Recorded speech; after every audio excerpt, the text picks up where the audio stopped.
Roberto Bolaño, murdering whores. A prostitute is watching a football match on television. In the stands, she notices a man passionately cheering for his team among a crowd of fans. The camera keeps returning to him again and again. She decides that this man is exactly her type, gets on her motorcycle, and rides to the stadium to find him. Bolaño hints that, in the past, she was abused by another man who looked very much like this football supporter. When the match ends, the fans pour out of the stadium, shouting and singing. She finds the man she saw on television, introduces herself, takes him back to her apartment, and seduces him. "I saw you on television, Max, and I said to myself, he's my type." After they have sex, she ties him to the bed and calmly stabs him to death. In this story, football becomes the embodiment of masculine culture. The man in the stands represents the stereotypical alpha male, loud, passionate, and completely immersed in the aggressive atmosphere of the stadium. Ironically, that is exactly what makes him vulnerable. He is so confident in his own strength and dominance that he never notices the danger the woman poses. Peter Handke, the goalie's anxiety at the penalty kick.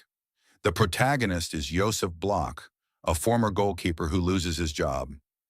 Alienated and emotionally hollow, he meets a movie theater cashier, spends the night with her, and then kills her. Afterward, he drifts aimlessly from one town to another, staying in hotels and detachedly following newspaper reports about his own crime. Football is the master key to understanding this novel. The goalkeeper's state of mind before a penalty kick, when he has to guess which way the shot will go, becomes a metaphor for humanity's fundamental inability to understand others and to be understood.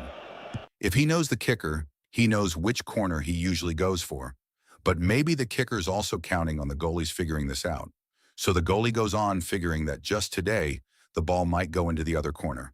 But what if the kicker follows the goalkeeper's thinking and plans to shoot into the usual corner after all?